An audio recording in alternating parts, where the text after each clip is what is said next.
Hello, everyone. I'd like to first thank you for attending our webinar today. We have a presentation on Fatality Review, the State of the Art by Dr. Websdale. Um, if you have any questions, please feel free to use the Q&A pod right below the video of Dr. Websdale. You'll be able to see under that is the files, so you can download this presentation. And this presentation is being recorded. So you will get an email notification in about a week with closed captioning and to the link to the webinar. And so we can begin. Thank you. Thanks, Ray. Welcome, good afternoon, good morning to those of you in other parts of the world. I recognize some names on the attendee list. It's nice to see those names, nice to reconnect a little bit. So I'm just going to basically talk about Fatality Review, the state of the art. And this presentation changes frequently.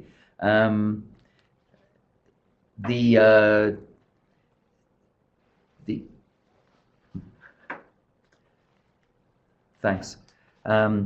So this presentation changes frequently. I was in the field basically in about half a dozen different states, if not more, just in the last 2 months of last year. So I learn a lot in the field. So I weave that in as I chat. So there's no real formula to this. But let me start. I want to start by talking about the historical origins of Fatality Review and just note a few of the developments that have been important over the last 30 years. And there's always been at some level, but increasingly so in the last decade, public outcry over intimate partner homicides. A lot more press with social media, of course. We got a lot more coverage of this. So we learn more about these cases, even from the media coverage as well. We see this within the context of the rise of second wave feminism, which has been very important. Changes in gender relationships in general. So women's education has changed over the last generation. Their paid opportunities in the workforce have changed. The civil rights movement has clearly been an influence as well. Changes in the divorce rates, marital breakdowns, no-fault divorce, for example, has been particularly influential in fueling the divorce rates. Increasingly women's control over reproductive rights. These have changed the sort of gender order, what sociologists refer to as the gender order, or some people used to talk about patriarchy, things like this. We also need to note the rise of risk societies, the growing concerns internationally, globally, with things that transcend sort of national boundaries. So here we're talking about things like technological breakdowns, aviation crashes, problems in the nuclear industry, problems in medicine. So all of these were subject to increasingly expert scrutiny with a view to understanding these things better and doing something about them. So we now begin to calculate risk in these areas, minimize risk, try to do it scientifically, and the field of intimate partner violence and homicide is no exception. And we've seen, of course, with the rise of Fatality Review, the rise of risk assessment, things like this. We would also be smart to mention what some people have referred to as the victims' rights revolution. This stems from a number of sources, but if you look back at the US Supreme Court cases from the early 70s, David Garland, the well-known criminologist, refers to this as, the return of the victim to the sort of center in some ways of criminal justice processes, whereas before they tended to be more marginalized, not listened to, etc. And this was an important influence on Fatality Review. In colonial revolutionary periods, crimes were often investigated and prosecuted by victims. So that lapsed with a period maybe of 200 years or more, only to return in the early 70s, and obviously to be manifest in the Victims' Rights Act of 2004. And really the idea of listening to victims, hearing their perspective, what they wanted to happen in their cases, what the impact of the crime was on them. And that mentality clearly influenced the Fatality Review process. So over the last 20 years, we've had a very strong push to integrate the voices of surviving family members, for example. In near-death reviews, we've had a strong push to involve victims if they want to be involved. survivors to contribute to our understanding of the case, what happened, what went wrong, etc. And of course, just to be fair, on the other side, there have been a number of critiques of this victims' rights movement, in the sense that in many ways it doesn't pay sufficient attention to the rights of the accused. It undermines the rights of the accused. And we see this criticism very actively in the field, say, of intimate partner violence risk assessment, where there are growing concerns about the impact of using risk assessments on the accused, certain groups of the accused, for example. So, for example, racial, ethnic minorities. Also, the criticism has been leveled that victims' rights, focusing on victims' rights, not exclusively, but more prominently, really impinges upon prosecutorial discretion, interferes with that, undermines that potentially. And then thirdly, it opens the door to sort of vengeance and negative emotions, sticking it to someone, so to speak, and feeding that that sense has been in some ways problematic. Now, I always interject this quote from Mark Twain. I think Twain said this, but it, clearly it's been attributed to other people too. But most people use statistics like a drunk man uses a lamppost, more for support than illumination. And I include this because there are a lot of numbers bandied around in the domestic violence movement regarding homicide, regarding violence, and we like to think in some ways that the work we do matters and makes a difference. So I think one thing to note quite clearly from the public surveys, mass survey data, random digit dialing survey data, it is clear that intimate partner violence, domestic violence, has gone down over the last 30 or 40 years. It is also clear that our attitudes to that kind of behavior within family life have changed dramatically by maybe 30 or 40 percentage points. And this is not just a phenomenon isolated to the United States, it's a global phenomenon. We've seen this publicized, we've learned more about the traumatic effects of this over time, and people's attitudes and behaviors have changed with regard to things like parenting, for example, and nurturing children. They haven't changed across the board. There is still a sort of an obdurate, highly resistant sector of the population, perhaps, that haven't taken some of this stuff on board. But in the areas of intimate partner violence itself, I think we can safely say that there has been significant decreases. But having said that, if we look at the issue of homicide, the pattern is a little bit more complicated. If we take the data, for example, from the Violence Policy Center, and this is their latest data that was published in October of 2018, you'll see there that line shows basically about a 25% decline over that 20-year period, about roughly, crudely, a percentage point a year. And if you were to take those numbers back into the mid-70s, you would probably still see a decline in the intimate partner homicide rate of roughly 1 percentage point a year, give or take. I mean, these things go up and down, but statistically, we're looking at the long-term trends here. So when we look at this, we think that that comports with the decline in intimate partner violence, and lo and behold, we may be tempted to jump to the conclusion that our interventions are working, and they may indeed be working. And there are some who've made those claims that our interventions, multi-agency interventions, or whatever it is we're doing, mandatory pro-arrest shelters, etc., have contributed to this decline. And I'm not suggesting that they haven't, but I'm suggesting that we should be cautious about how we interpret this. So that's the homicide curve.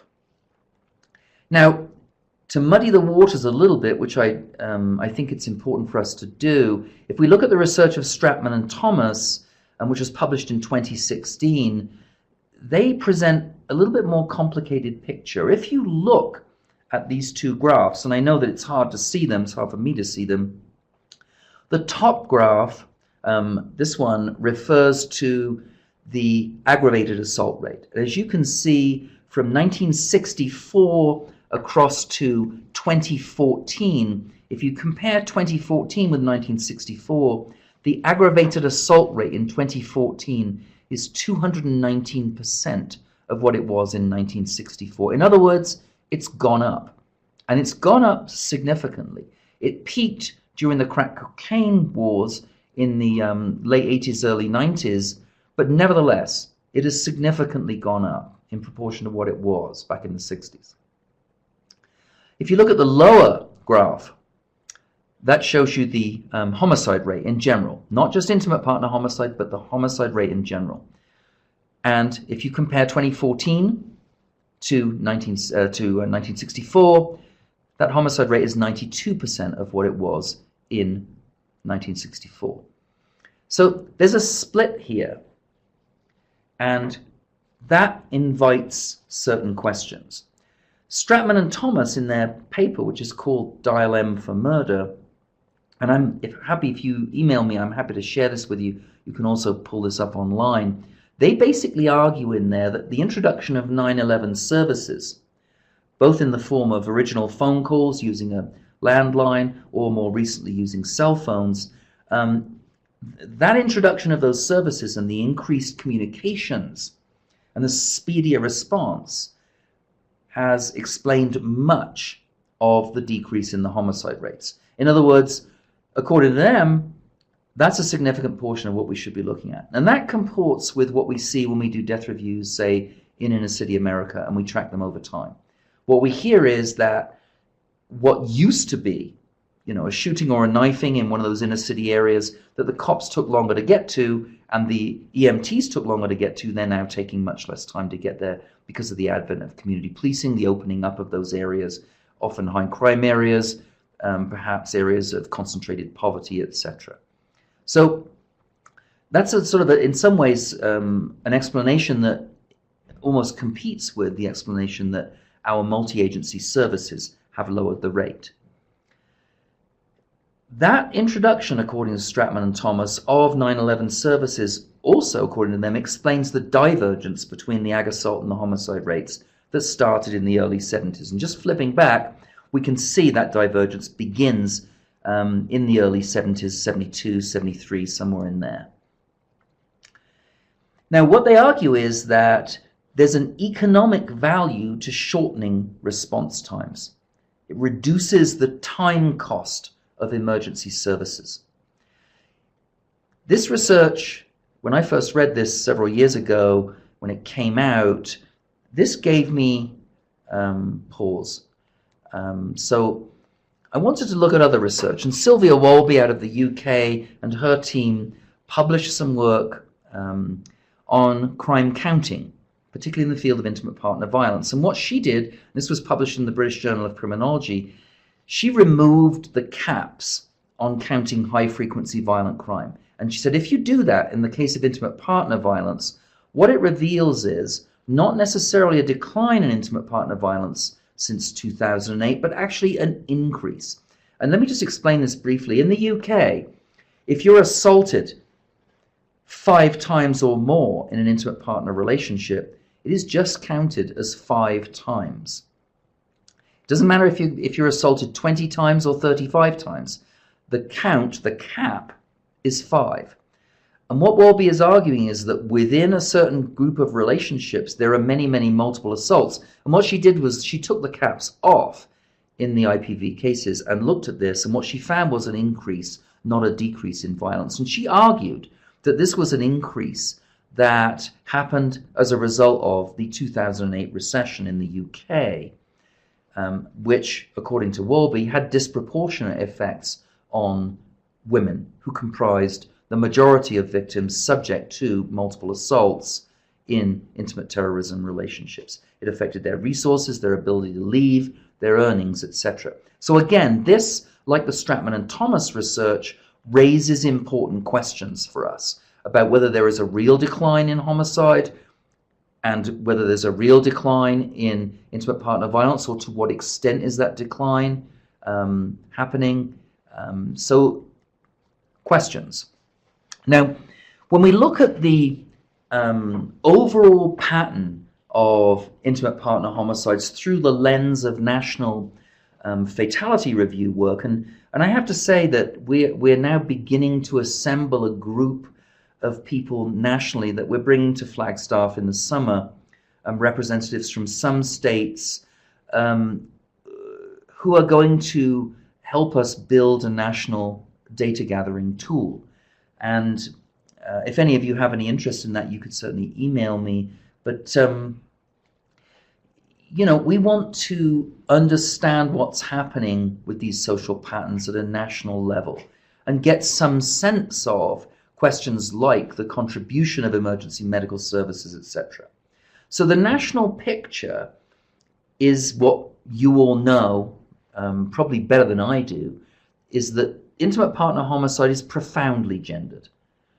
But obviously it's also affected by race. Certain racial groups are much more at risk of experiencing intimate partner homicide than others. So inner city African American populations, for example, where there's concentrated poverty, certain lower socioeconomic groups, Native Americans, Alaska Natives, etc. Those folks are adversely affected. So because there's a social pattern to this kind of criminality, homicide, assault, it suggests also that the assaults and the homicides are linked to, in some way, those social patterns, whether they be by correlative or causative relationships, who knows. Doing death review, and I say this as someone who travels a lot, who sits on a team actively and has done for years, about 50% of the homicides, the intimate partner homicides in the US, have some kind of prior systems contact. And that comports with the research of Jackie Campbell and others that came out in 2001, which I've referenced here in my PowerPoint. But when we do reviews in cases like this, where we see multiple contacts, what we find typically, almost exclusively actually, is a very low level of collaboration, communication, and coordination between the various entities, the multiple agencies involved in these cases.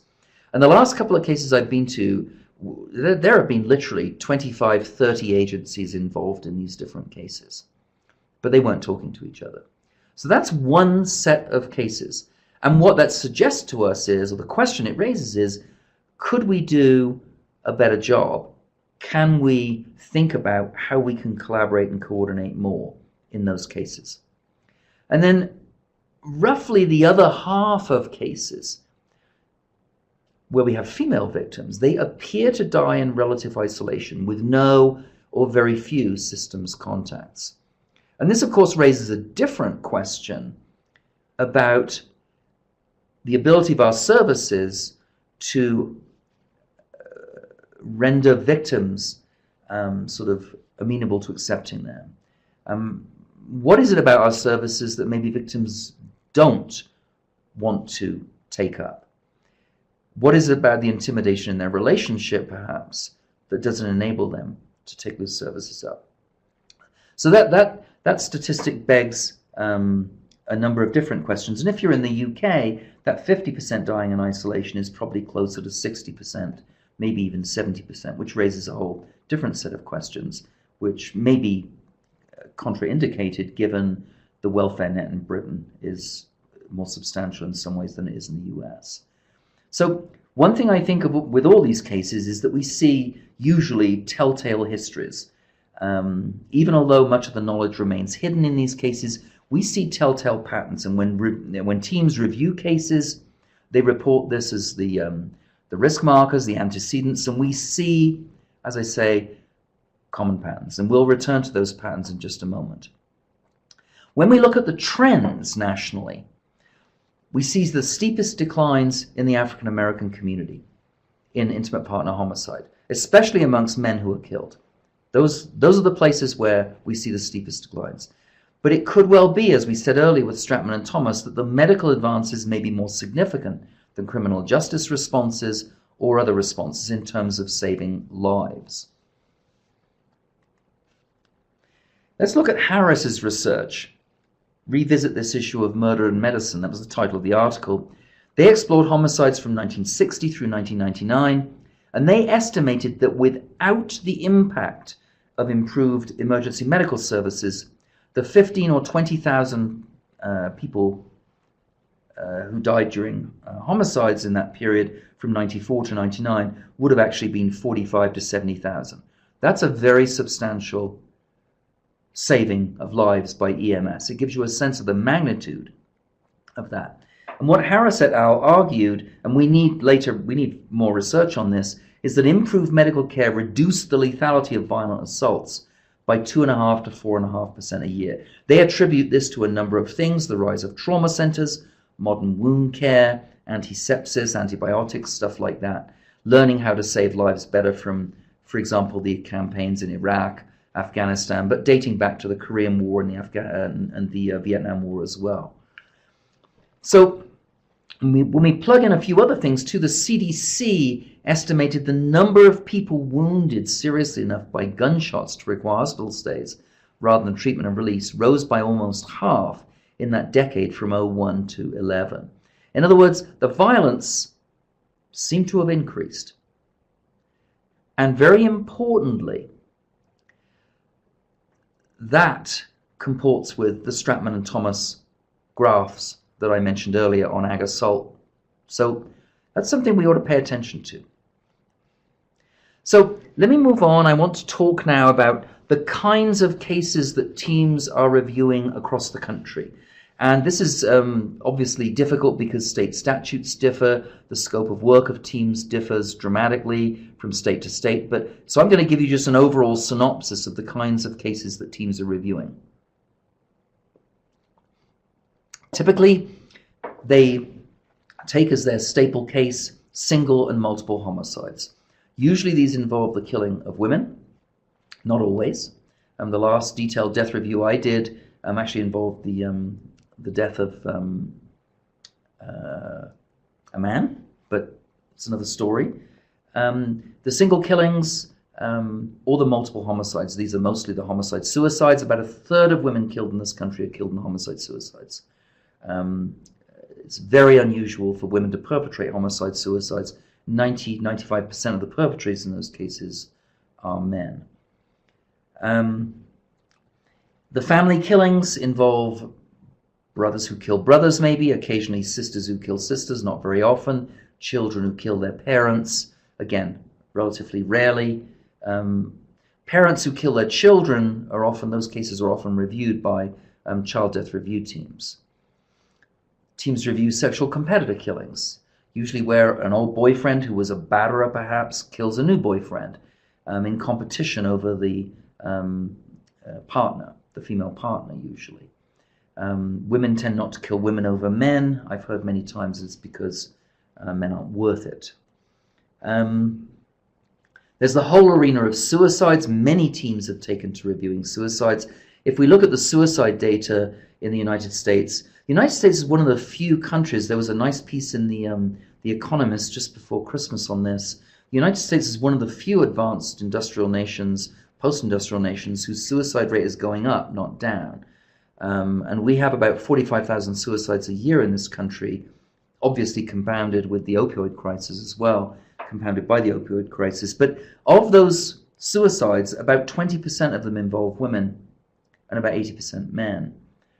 Of the suicides of women, fatality review teams that have looked at this, and there haven't been many, have basically said that anywhere from 10 to 25% of those suicides of women appear to occur against the backdrop of adult domestic violence directed at the woman, acute control directed at the woman in those relationships. So those teams have taken to reviewing some of those cases, and that's a very fertile area that brings the domestic violence fatality review work into the domain of public health, which is a very welcome connection. Now, the whole area of men's suicides and whether men have been the perpetrators of suicide or whether they've been, whether the men have been the perpetrators of domestic violence or whether they've actually been victims of domestic violence, this is a huge unknown question. And this just begs out for research. There's a broad category of indirect deaths. Indirect deaths might include HIV victims, HIV/AIDS victims who die Often those folks have histories of domestic violence in their biographies. Homeless women, particularly on the streets, they're often put on the streets by the domestic violence in their relationships. Drug overdoses of women and sometimes of men too may involve them exiting violent relationships or medicating their pain. The deaths of sex workers, often sex workers put onto the street potentially through domestic violence, either in their families of origin or through violence perpetrated by their pimps. So a lot of indirect deaths. Some teams, classically the Philadelphia team, pioneered in this area in the 90s, the mid-90s, late 90s. And then many teams now are reviewing near fatalities. They have a survivor who sometimes will talk with them. They learn a lot from survivors, and they review the near fatalities. And states like Hawaii, Georgia, Arizona, all have near fatality amendments to their statutes. Bystander deaths, accidents, disappearances, etc. And then, of course, bridging the gap with child maltreatment deaths. Roughly half of child maltreatment deaths occur against the backdrop of adult woman battering.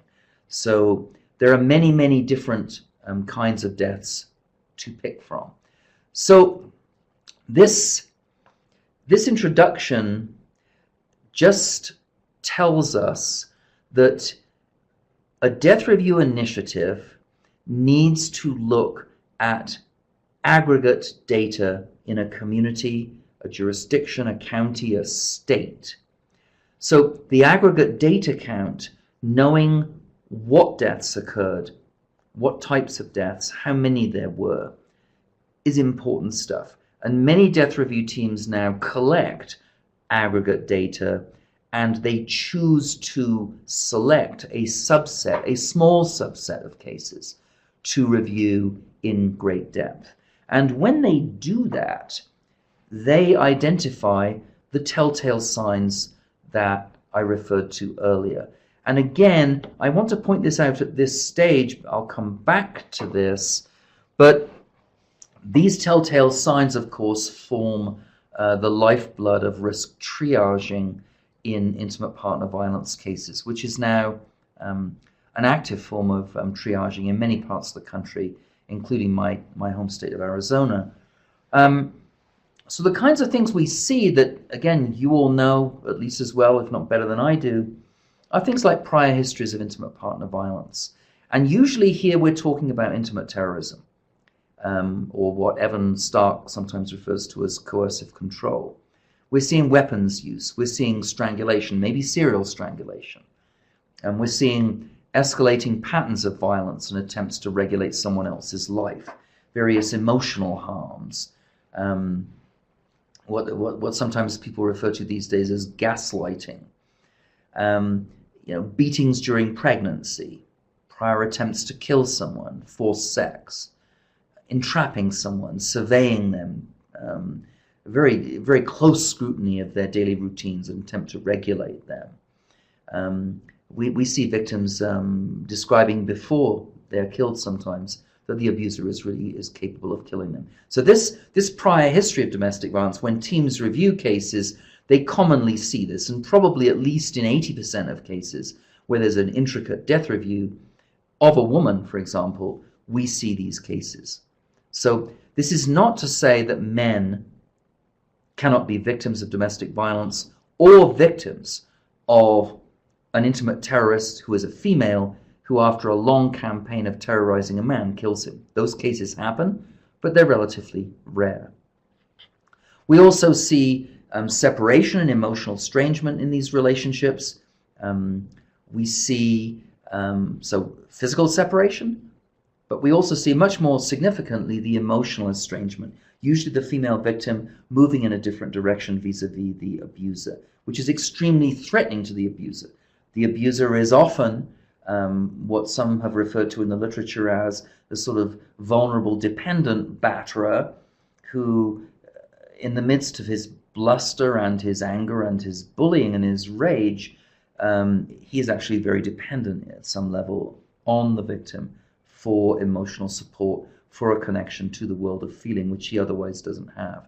These are very isolated offenders often. So we see that, the threat around separation. It's a dangerous time in some of these intimate terrorism relationships. It can be. Of course, there's a subset of batterers who we might describe as having antisocial personality disorders, or we might refer to as sociopaths or psychopaths or something. Those are less concerned with issues of being rejected or having a high sensitivity to rejection. They just like control over pretty much everyone they have in their lives. So another characteristic we see is extreme jealousy linked to violence. We see depression, suicidal potential amongst the offenders often. We see alcohol and drug use, drug abuse, which of course feeds depression often as well, and human isolation. We see stepchildren in the home, usually hers by another marriage or another relationship, intimate relationship, that is a permanent reminder of the fact that he doesn't or didn't have retroactive control over her body and her reproductive capabilities. So what we're dealing with here, when we put all this stuff together with the male perpetrated homicides, is that we're looking at, in many ways, a compromised masculinity, or what I've referred to in my writing sometimes as humiliated fury. So these are the telltale markers that we see in cases. And in Arizona, we've enshrined these things, and we've taken these specific questions from Jackie Campbell's work. My colleague Jill Messing also worked on this. This is our appraised risk assessment tool in Arizona, and we developed our risk initiative in Arizona in concert with, alongside our fatality review initiatives over the last, really the last decade or so. So that's our questionnaire now that police officers are asking at scenes, that we collect the data. It's an addendum to the law enforcement release questionnaire, and it's actually ideally presented in court to the judge, and the judge has to consider this at the initial appearance of the accused. So that's the required form. This second tier, which also captures elements of these relationships, forms the optional tier that many police departments in Arizona are now completing as well. So all that information goes to the judge for the initial appearance for bail setting, for consideration. So having prefaced fatality review with some of these broader questions, let's just define fatality review for any folks who are new to this conversation. Basically, these teams identify and analyze homicides, suicides, and other deaths caused by, related to, or somehow traceable to domestic violence. And we developed this definition back in the mid-90s when we were doing this work.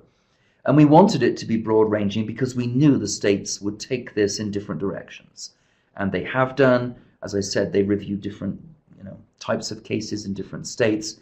Reviews can be formal, they can be informal, they can range greatly in depth and number. Some teams review a lot of cases. They perhaps review just a few in great detail. Other teams review more. There's just tremendous variation out there.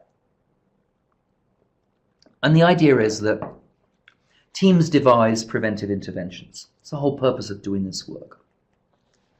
Now, the philosophy behind fatality review was, I would probably say, the most important aspect of this work that we have emphasized from the get-go in terms of bringing players together to solve these, or to attempt to solve some of these very complicated cases. So I want to explain our philosophy and how we arrived at it in a little bit of detail. So first of all, this is a picture of a radioactive wolf from Chernobyl, and you'll probably remember in 1986 the Chernobyl explosion at the nuclear power plant there, which resulted in the deaths of well over 1,000 people, but led to grossly, over a long period of time, the deaths of many hundreds of thousands of people from the fallout from the nuclear event and the injuries, the disease associated with that. But the Soviets knew about problems in their nuclear industry for probably 20 years before Chernobyl. And there's actually a new book out on Chernobyl called Chernobyl that explores some of these issues. But Basically, we now have this 1,000 square mile exclusion zone around the plant where no one can live.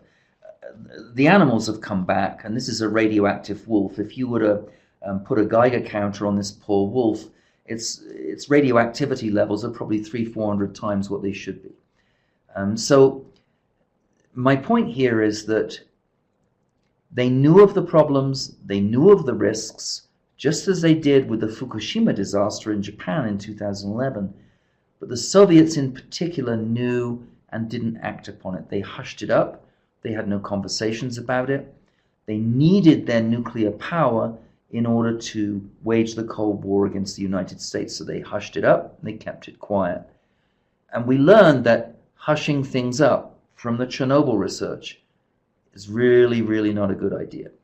Transparency, open discussion, taking all the expertise at the table and listening to people, even if they have opinions that are problematic or embarrassing or threatening, is really valuable for preventive purposes. Now, the next slide I'm about to show you may offend some of you, so I've been warned by people more sensitive than I to give out this warning, and we don't want to traumatize anybody on the line today.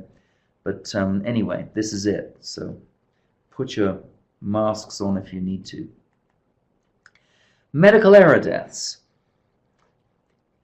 Every year in the United States, there are roughly 250,000, conservative estimate, medical error deaths every year.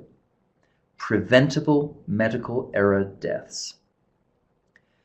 One of the reasons, if you read the BMJ report on this, which was published in 2016, which is referenced in my PowerPoint slides, if you read the BMJ report on this, it's very clear. If you read the research on medical error deaths in general, one of the principal reasons for this is the failure to review mistakes adequately, the failure to talk in teams, the reluctance of senior folks like surgeons or senior medical personnel to discuss practices with folks beneath them in the hierarchies, and also the grave concerns about litigation in hospital environments has not fostered a review culture. And in a way that parallels the errors in the nuclear power industry, the medical industry has also suffered for this failure to review. So we learned those lessons from those fields of medicine and nuclear power. This is the way not, in some ways, to do review. And it's not that they do it badly, it's just that they could perhaps do more. Now, we contrast that with Captain Sullenberger's landing, Chesley Sullenberger's landing of that plane that flew into a flock of geese just out of New York. And of course, those geese flew into the engines, and Sullenberger and the crew marshaled their resources literally in a matter of a minute or two to land that plane on the Hudson and save all those lives. And when he was giving a public presentation on this, Sullenberger was asked, or someone I think just made a comment, wow, that was amazingly heroic of you to do that. And he very modestly said, this wasn't heroism. This was 40 years of doing aviation review where we learned to listen to people. We learned to listen to people at all stages in the review process, from people who sold tickets to people who served drinks, who could see the wing looking out of the plane window in a way that the pilots couldn't, to junior pilots, cockpit crew, to the captain. One of the major problems with aviation crashes in the 70s and the 80s was the domineering attitude of pilots, captains in the cockpit crew, who were so domineering that they wouldn't listen to criticisms or concerns of junior pilots, for example, or other crew members. That has changed dramatically. And what Sullenberger said was, we learned to create an expert team from a group of individual experts. In other words, We put the egos aside, we came to the table, or we tried to do that, and we learned from each other. And the result is, over the last 40 years in aviation, an enormous increase in aviation security and safety. The number of planes that go down now per capita is very low. Flying is much safer than it was 40 years ago. So we took that and we sort of learned those lessons and we sort of rolled them over into our philosophy of fatality review. We know that if you blame and shame people at the review table, they won't come, or their agencies won't produce information. We want to hold people accountable in agencies, and they usually want to hold themselves and others accountable. So accountability is not lost. But we don't blame and shame. If you want to blame anyone, I guess you could blame the person who pulled the trigger. But we don't blame and shame. But we do question people. And we've learned these lessons. We want to create a culture of safety. We want to balance that with accountability. Teams work with a philosophy of kindness. They recognize that these are very, very complicated cases. You only have to do one death review sometimes to realize just how many different bits and agencies and players and sequences there are in these cases. These are amazingly complex cases. So we know too that there are important roles, as we said earlier, for race and gender and what the sociologists like to refer to as sort of social structural issues. These are all important, and review teams look at all these things as well, obviously. If they're socially patterned, this is something teams should look at. I'd also like to say a few words about the geographical spread of fatality review. When we first started in the early 90s really doing this work, there were relatively few teams. There were some pioneering teams. There was a team in Honolulu in the court system led by Judge Michael Town at the time, who looked really in-house at maybe judicial and prosecutorial involvement in cases, but they didn't really look beyond that. There was a team in Reno, Nevada, doing something similar. There's a team in Santa Clara that Judge Len Edwards was involved with. Very prestigious, long-standing teams that have contributed greatly to our work. But this was scattered. But over a period of really 20 years, 23 years or so, we've now got at least 200 permanently embedded review teams in about 45 states. Those teams take statewide team forms in states like Montana, New Mexico, Kansas, Iowa, Oklahoma, where, they have relatively large land masses, perhaps for example, in Montana, with maybe 1 million or less than 1 million people with a large land mass, they don't need county-based teams. Other teams from states like Florida, Maryland, California, they are based in counties or clusters of counties. So again, the geographical spread is affected obviously by the population base, where the state is, what the number of homicides might be, etc., etc.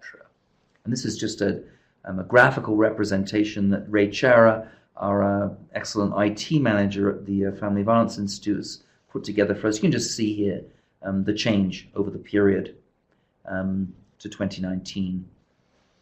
So if we take one example, the Montana Review Commission travels, this commission, this group, of which I'm a member actually, their Indian Country Review Team, they travel to communities where the death occurs. They review the case in conjunction with local partners. They take 2 days to review one case, and they do a lot of preparatory work in advance. They have their own paid facilitator who does that work. Becky Brandborg does a great job. And the commission just reviews 2 cases a year. The New York Commission does something similar. They review 4 cases a year, and they've based their review strategies on the Montana model. But we went out there and trained some of those folks back in, I think it was 2013, 2014, and they've adopted that model. Florida was the first highly populated state to develop not only county teams, and again, I was involved in this, I was fortunate enough to be involved in this in the 90s, but also a statewide fatality review team that is run by their excellent domestic violence coalition that sort of heads that up. and they have a relationship where some of those county teams report to the statewide team. So there are lots of ways of doing the sort of the forms and the organizations, and our initiative is involved in having conversations with teams about how they might want to regroup, reorganize. We do this all the time. We certainly learn a lot as we do that as well. I'm currently involved with a number of states and those conversations. I'm talking about how we might do this. And I've got a conversation coming up with a great group in New Hampshire, which has a long history of doing great review work. But I think the gold standard here is that teams review within their capabilities. At the level of the individual team, trying to be scientific is really not something that one can do very easily. Unless you're in a very large jurisdiction with a huge number of, say, intimate partner homicides, trying to get any sense of science about this at that scale is problematic. There's just too much missing data. That's one of the reasons why we're trying to put the clearinghouse together, and we have our summit in Flagstaff in the summer, is to bring representatives from roughly 20 states to develop a common core data gathering instrument and a repository that teams can report data to legally, de-identify data to legally, and that we can churn out sort of trans-state analyses, national analyses to get a better sense of what's going on. But teams typically don't review all the cases in their jurisdictions. They select. These are the kinds of cases they review. We've already been through this. A word about team membership here, and this is a Lowry painting that I've borrowed from online. Lowry was a painter who painted industrial scenes in the north of England, rather depressing pictures in some ways, but this motley assortment of people caught my eye because it really embodies the kinds of representatives that we want to see on fatality review teams. Just as in aviation review, we encourage a wide-ranging membership on review teams. A wide-ranging membership that sometimes is problematic for teams. There are teams out there that are doing reviews of some live cases, potentially. They have that statutory authority to do that cannot have, in those cases, say, defense counsel present at the same table as the prosecution. So the Santa Clara team, for example, might be one example of such a team. But, on the whole, defense counsel often has a seat at the table, talking about the states as a whole. But we want wide-ranging membership. So inclusivity, creativity about team membership is vitally important. Tapping the talents of team members is key. Remember, it's what Sullenberger said. We want to take a team of individual experts who are experts in their field. I mean, think about the talents that victim advocates have from their deep experience of working with victims and the compromises those victims face. We want that voice at the table. We want to recreate the case through the eyes or the lens of those people who lived it. We want to know how victims made decisions, how they moved down this path versus that. And we want to sensitize our systems to be able to respond better to victims. In order to do that, we need multiple voices. So we need victim advocates at the table. We need lawyers of all kinds. We need judges where that is ethically permissible for judges to do that. We need law enforcement officers, probation officers, representatives from school boards, public health representatives, the mental health community, battery intervention programs, all these people. What we want to avoid above all is this predetermined interpretation of what happened. What we want to do is to leave our sort of fundamentalisms at the table and listen to the evidence, gather the evidence, and work from what the evidence suggests to us. We also want to include family, friends, neighbors, co-workers if they want to contribute, and they often do. If we reach conclusions based on evidence in reviews, detailed reviews, we might want to run some of those conclusions past, for example, focus groups or listening groups of survivors in communities to see if they make sense. We might want to run them past coordinated community response teams, etc. So there are lots of feedback loops that we want to do here. We want this to be a community initiative because the problem is a community problem, not a criminal justice problem. So there are a lot of resources up on our website. Our website is shown there in that bottom bullet, ndvfri.org, and there's a Getting Started tab, for example. You can go to that, have a look at that. I'm not going to spend a lot of time on this, but obviously teams don't need to shoot down a lot of time on developing protocols. You don't have to reinvent the wheel. We've got stuff up there. But you need to decide things like how you're going to house documents, how you're going to do meetings, send out notices for the public portion of the meeting, how you're going to generate reports. We have sections on our website for hints on or tips about report writing. We want to identify the stakeholders who are going to be involved in these teams, etc. Maybe mission statements, maybe goals, philosophies, things like that. How many cases you're going to review, what your case selection criteria might be. All these things are things that groups are going to engage in to help them do their work. But again, if you go to our website, we've got 400, 500, 600 reports up there. And if you can't work that out, we have consultants who can come to communities to help you do these things as well. So I won't belabor this.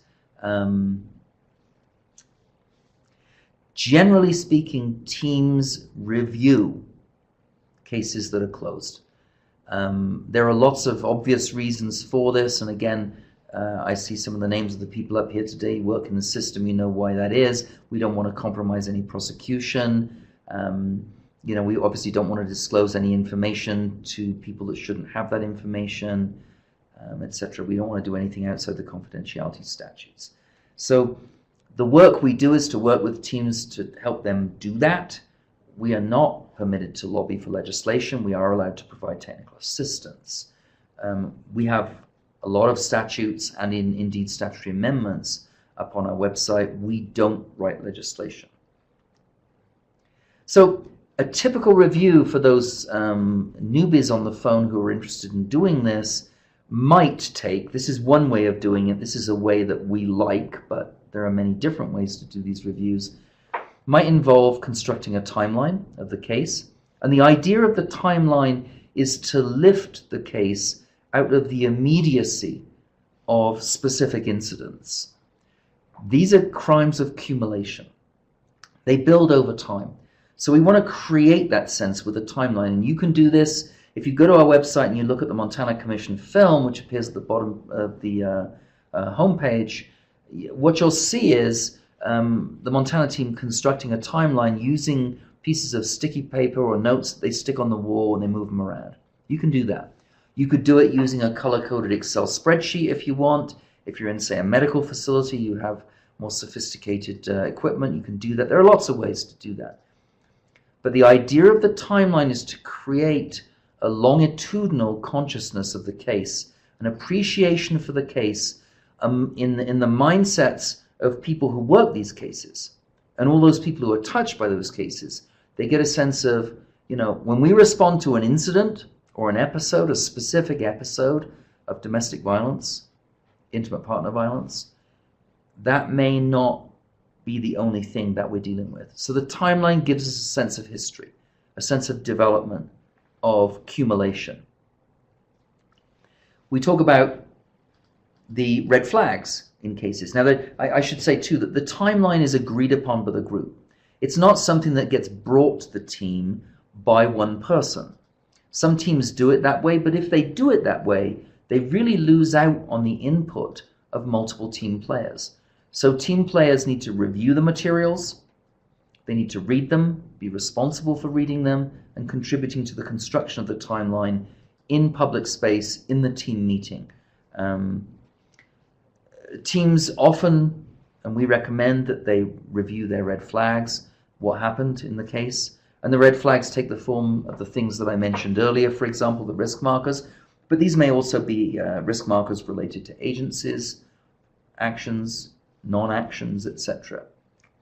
The third part of the review involves assessing not only which agencies were involved or which stakeholders or community members family members even, but assessing what the degree of communication or collaboration or communication was between those various entities.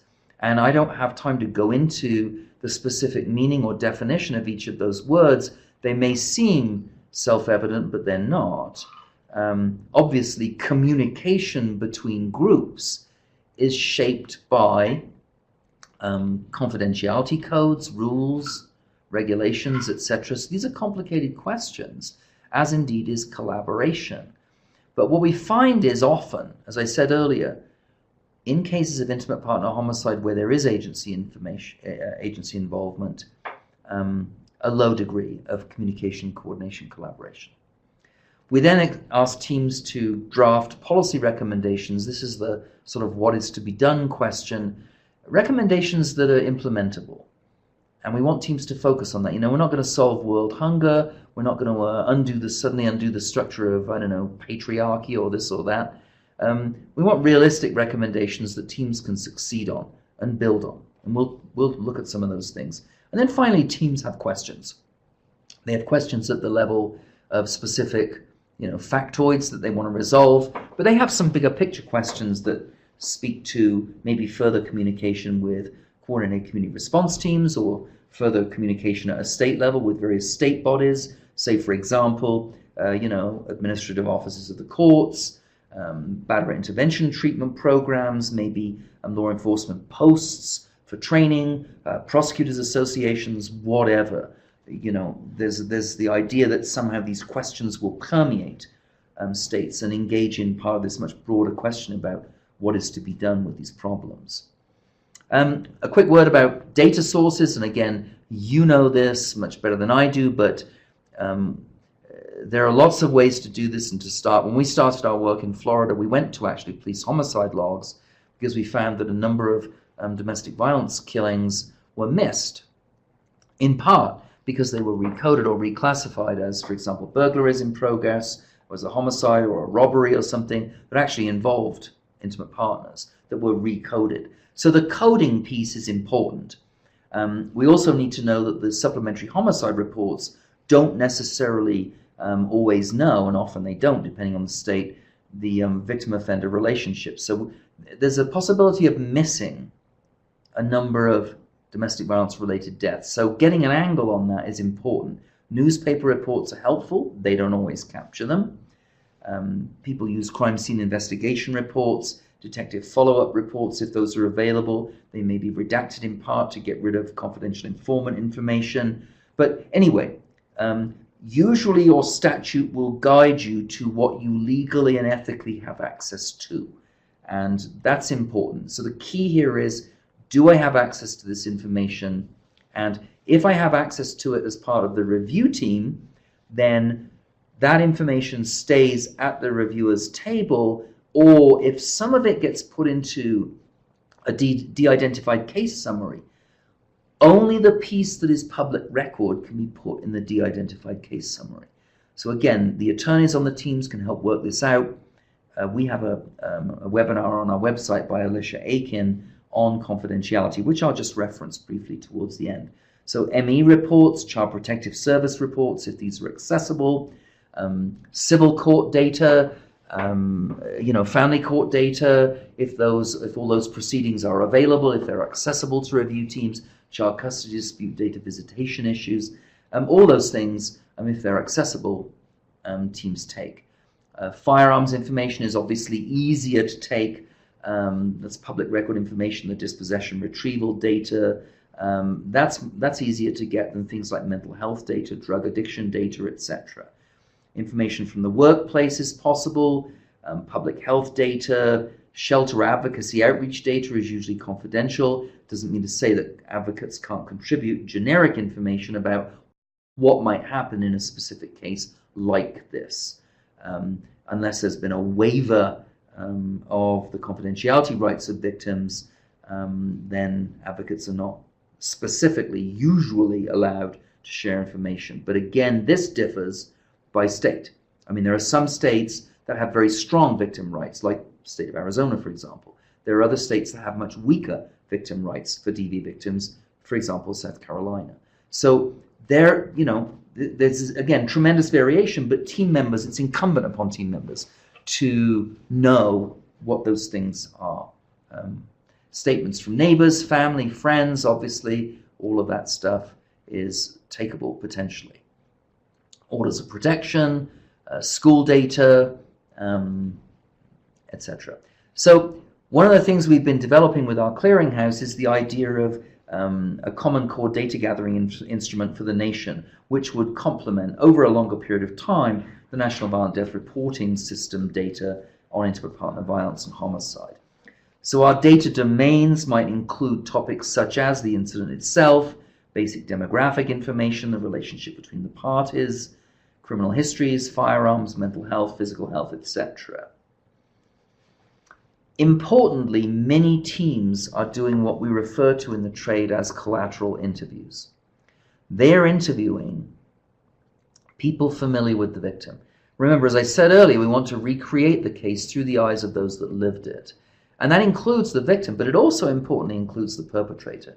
So this would include things like interviewing family members, very important. I might note the pioneering work of Frank Mullane's organization in England, AFTA, which has done great work with families in the aftermath of an intimate partner homicide. But Frank has been a major advocate for families being involved in the review process, very important aspect of our work. They tell us a lot, and they tell us a lot of things that the systems sometimes can't tell us. So, and again, the idea here is more information. Perpetrators can also tell us a lot as well. So we want to understand the lived experience of the deceased. Family members themselves, as I said, can offer a lot, especially stuff that's not there from the official record. So offering them the opportunity to participate is important. Teams need to prepare for any such interviews. They need to have a sense of what they want to find out.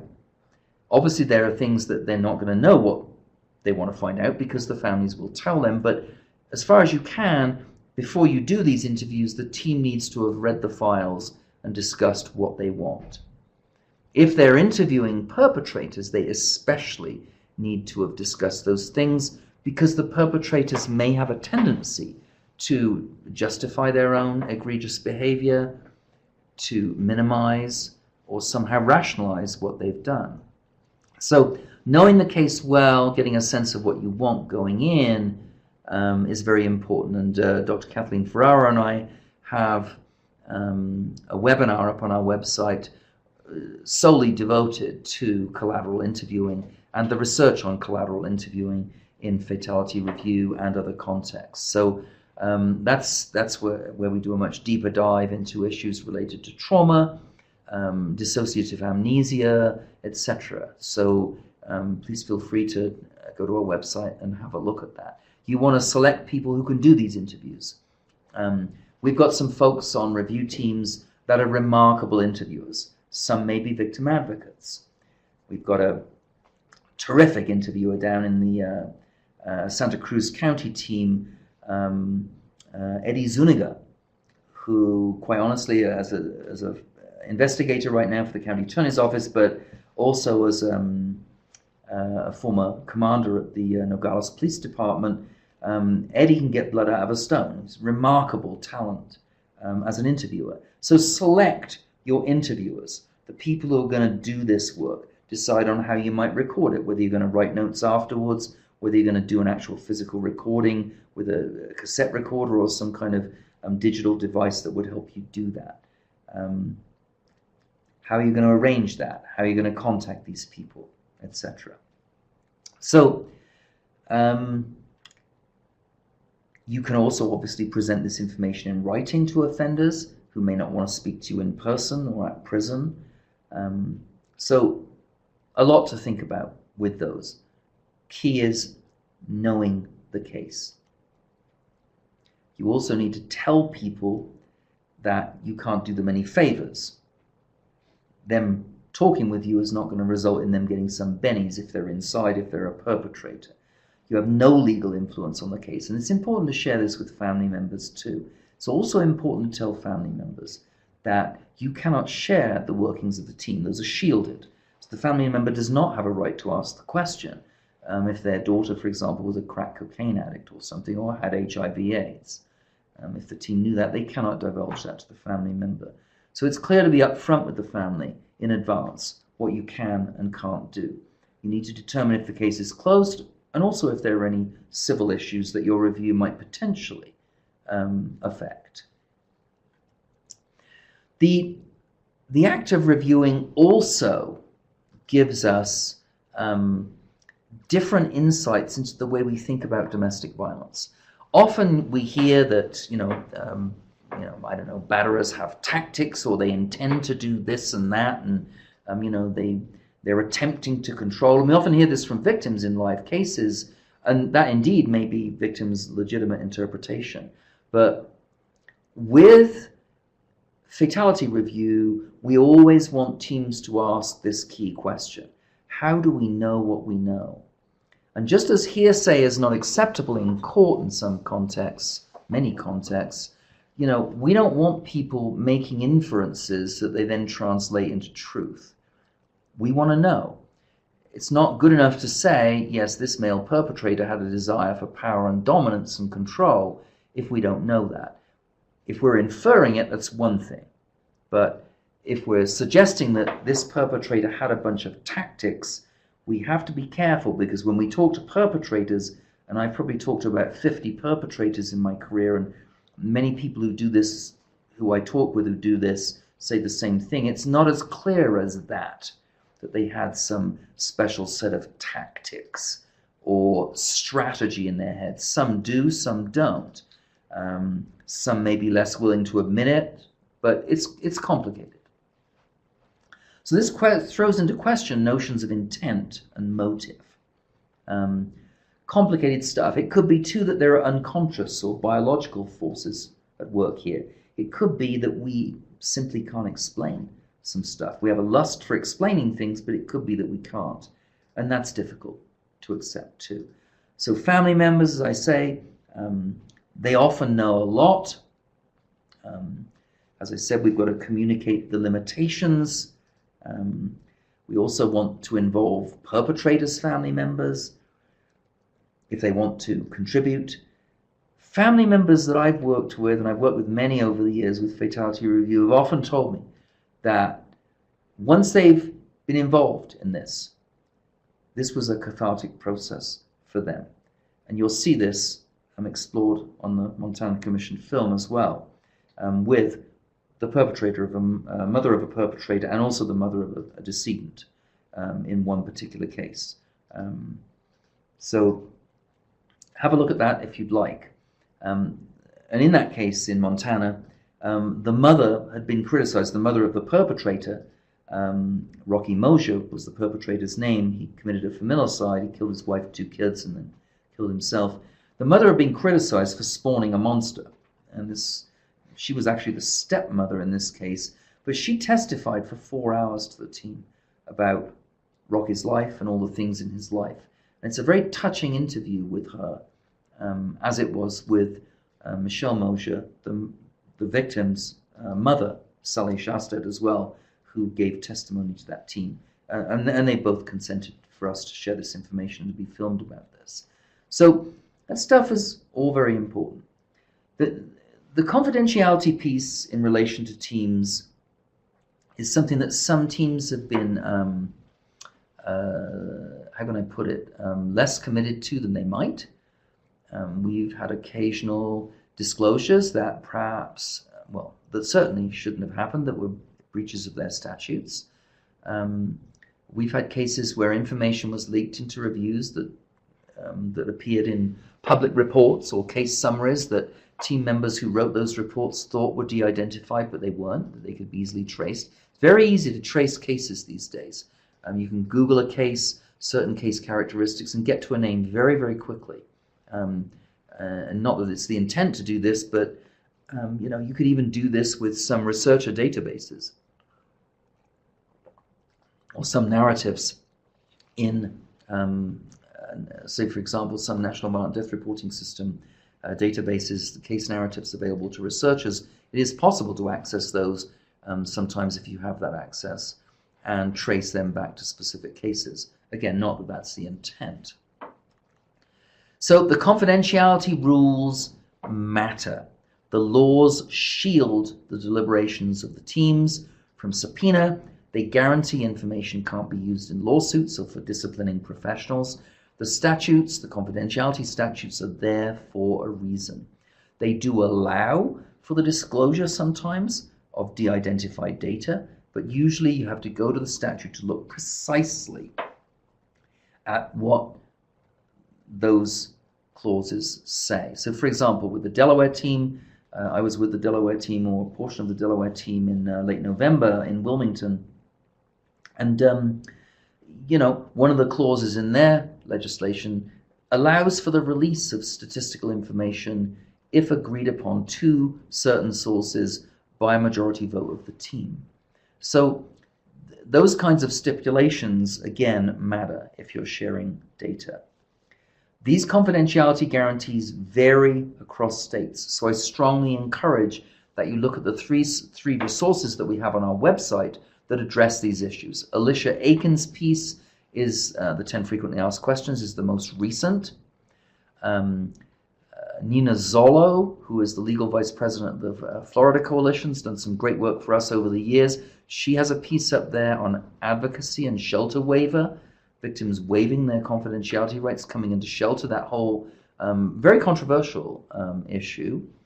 And then Robin Thompson, an attorney, again, who works out of Florida, like Nina, had a piece up there, an older piece up there on the, sort of the general approach to confidentiality. So they're all worth reading. If you're an attorney on a team, those are good starting places to begin to get your teeth into some of these issues. Many people feared, or a few people feared, that those statutory protections regarding confidentiality would result in cover-ups. That teams would cover over malfeasance or negligence that occurred by representative agencies. First of all, we haven't seen this. Second of all, it flies in the face of genuine community reviews where you have disparate agencies who come to the table under a no blame and shame philosophy with the idea of exploring what the hell happened in these cases. It just doesn't happen. So the concerns about cover-ups were ill-founded. Case selection, though, matters. How you select cases for review is an important piece of the process, can be political sometimes, and again requires some considerable reflection. The idea is to review cases that educate us, that take us in different directions, and that discover different kinds of interventions, preventive interventions. There are differences between public, private, and confidential information. Teams have sometimes taken to reviewing homicide-suicides because there's no one left to prosecute. There's usually no civil suit in those cases, so those are cleaner, safer cases to take. They still require caution, but teams have often taken to reviewing those. We've decided at our national summit, June 24 through 26 in Flagstaff, for our Clearinghouse initiative, to start by exploring the phenomenon of intimate partner homicide, including homicide-suicides. That's going to be our first set of case types that we're going to begin to work with the states in preparing a standard data gathering instrument for a repository to report data to. So it's important to look at victim rights after death. It's important to look at shelter dissemination of information so as to not breach the statutes. And there's the reference on the third bullet here to Alicia's work. She is also working with us on the Clearinghouse, her team of attorneys. We have actually 4 attorneys working on this initiative, and we have a work group comprised of probably another 11 attorneys or judges that are going to help us try to solve some of these problems. So what are some of the outcomes of fatality review work? I mean, why should we do this? Well, there are some specific publications on this. There's been some great work in Washington State, found some major changes effected as a result of death review, DV resources being made available to battered women with limited English proficiency. police learning to screen for suicidal tendencies amongst abusers. We look at the Montana team. Their recommendations, for example, have led to the creation of a new strangulation law, updating their school curriculum for kids, learning about signs of dating violence, improving the state's crime victim notification program, making sure DV advocates and shelters screen for mental health concerns. These are all things that came out of fatality review deliberations and recommendations that were reported directly to the state legislature. So, systems changes in Montana. They've created things like the Hope Card, which is a card that we describe, or I describe in the film, the Montana film. The state of Florida has done some pioneering work in this. Cynthia Rubenstein's done some great work on this. Nina Zollo in Florida. The Faces of Fatality reports in Florida actually track recommendations and their implementation. In general, what we see through the sizzle of the case review, through the emotional energy of the case review and the great detail, the meticulous detail of some of these reviews, is an increase in coordinated community responses, a bringing together of folks who don't know what each other do often, greater communication, collaboration, coordination. We see links here obviously with much more, many more initiatives such as safety assessments, safety audits, the great work done by Praxis or BWJP, the fabulous work at the Family Justice Centers, our friends doing other multi-agency interdisciplinary work across this country. So there are lots of ways in which death review process, just like aviation review, contributes to these preventive interventions. I should say that there's no way that we can track a decline in intimate partner homicide or an increase in intimate partner homicide to the work of fatality review teams. The teams themselves have evolved far too fast to track a control group of states where this hasn't happened. So we're not going to have any kind of even quasi-experimental design to test that with, say, a National Science Foundation project. So the general challenges that we face, clearly, fatality review cannot compensate for these big picture changes that we're going through with, globalization, automation, changes in capital accumulation, etc., these disenchanting bureaucracies, whatever it is. I mean, we're not going to touch these things. And these things have adverse effects on families, battered women, battered victims in general, and children. So we know this. So review teams are doing modest work in some way, but we need to track the implementation of recommendations, changes in law, team expansion. I mean, when we first started the Montana team, there were 6 people at the training table, and I was there for, I think, 2 days to train those folks.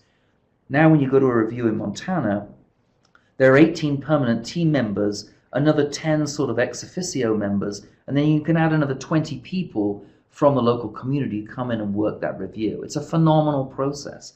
So tracking team expansion, teams grow, networks grow, tracking public education campaigns, these shifts in what I call the 3 Cs, changes in rates of IPV, shifts in resources, funding allocations. Fatality review work is a great way to get new grant money. Tracking attitudinal shifts is much more difficult, but as I said, we've seen shifts in attitudes, and this is a great, very encouraging development. Increased access to government, the machinery of government. Even though teams can't lobby, other representatives on teams are connected to those people who can. We also know that this fatality review process forces us to ask new questions.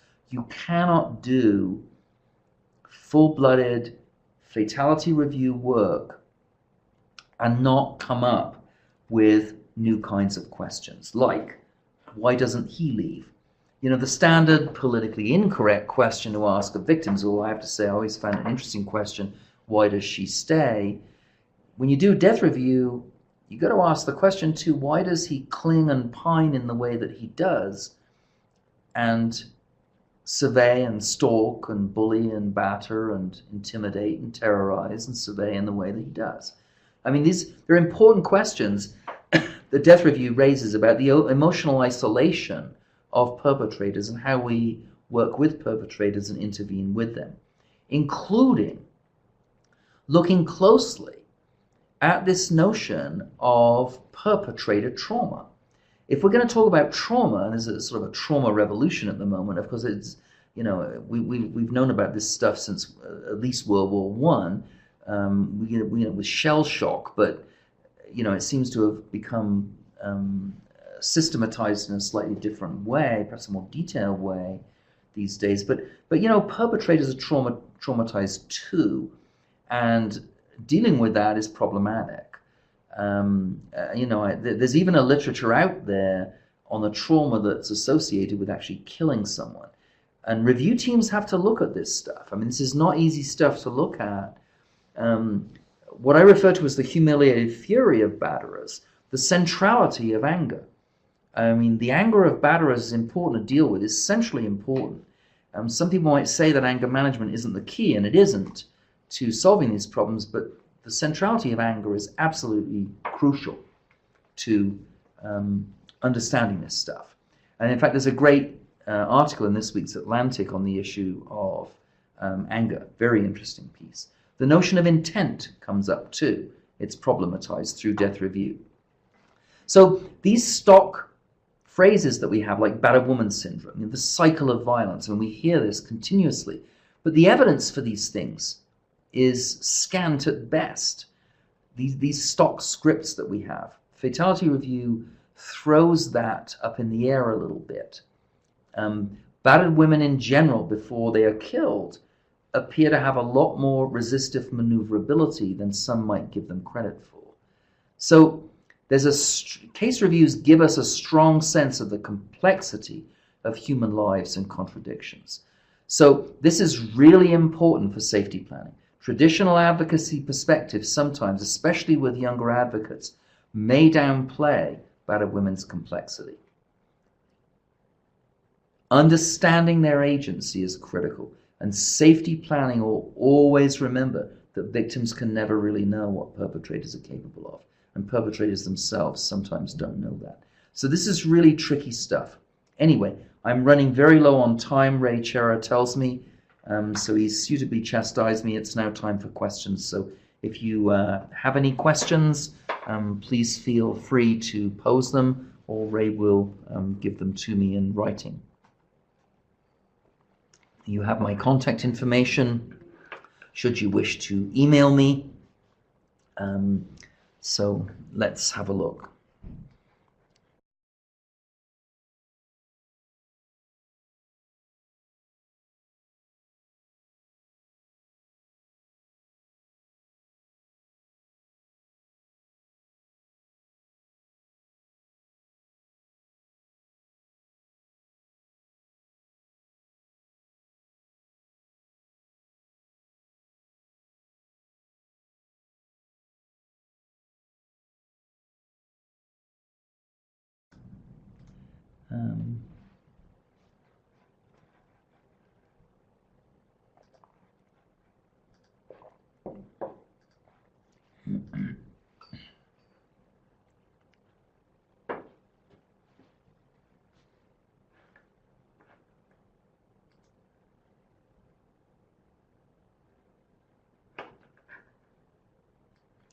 I've got Gainer Mears here. Is there a mechanism you can recommend for following up something? Is that following up on recommendations made from reviews? Okay, that's a terrific question, a common question.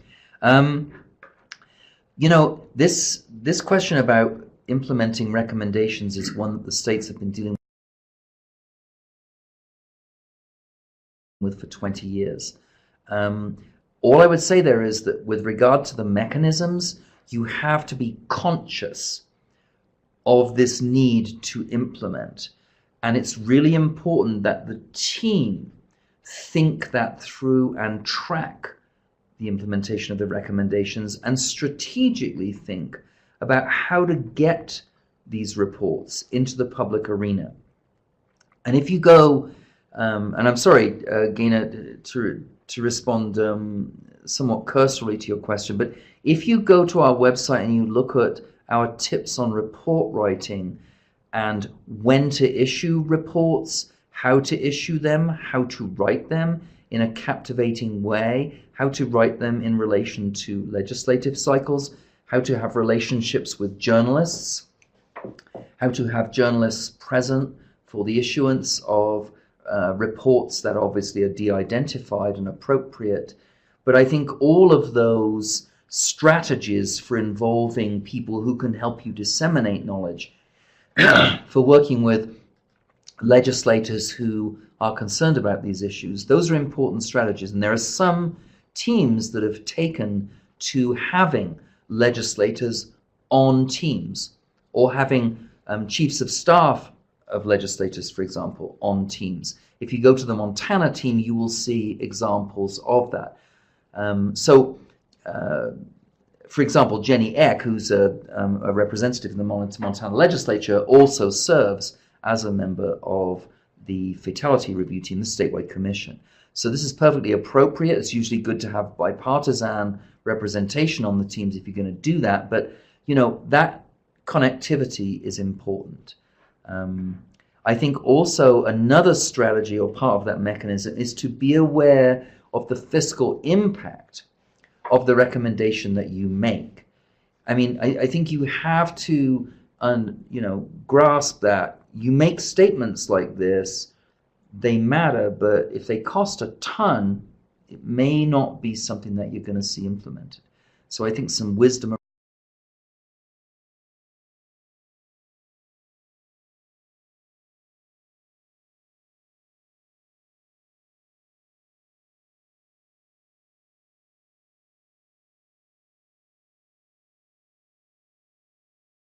Was there another?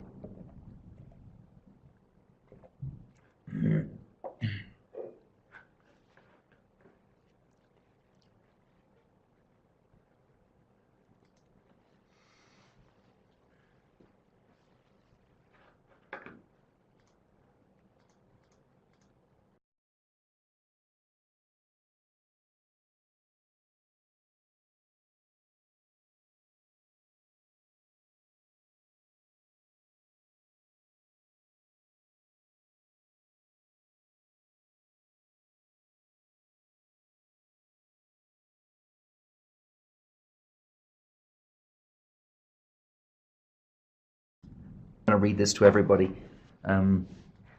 You reference the centrality of anger in male on female fatalities, and several times you warn against presuming any notions of intent or motivation on the part of batterers and perpetrators who have killed. New work on understanding our emotions notes that emotions are constructed, so that is up to be considered. When we find an alive male next to a dead woman's body, we interpret the incident through our own filters. Yes, of course, I agree. Why should we interpret this as some expression of anger? That seems very simplistic. You know, I think the caution here on anger is not that we should interpret the act of killing as a product of rage, although there is an extensive literature through, for example, the psychiatry literature. James Gilligan's classic work on shame and violence is one example, but there are many, many others. I mean, psychiatrists I talk to in the field who deal with violent offenders on a daily basis talk about the importance of anger. I think the act of killing as a way of discharging anger and restoring some semblance of control is something that is well explored in the literature. I would never assume that those filters weren't operating any more than they're operating within the standard power and control analysis of the domestic violence movement or other kinds of ways of seeing this. It's a terrific question. I wish, Nancy, we could talk. So maybe we could you could just call me. My phone number's there. We can talk some more about this. It's a great question.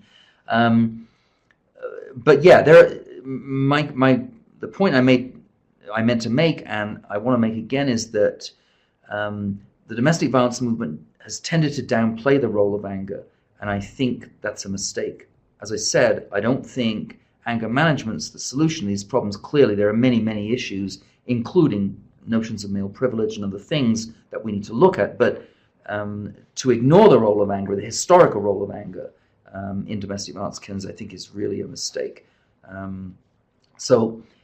Anyway, yeah, let's talk. That's great. I love the medium. So I'm going to be in my office. You've got my number. So if you want to chat, just give me a buzz, and that'll be fun. Look, I'm out of time. I'm sorry it's taken me so long, but thanks for your great questions, and thanks for listening, and thanks for all the really terrific work you guys do out there. So, and again, if you're interested and you want any information about our summit, again, please give me a call, shoot me an email.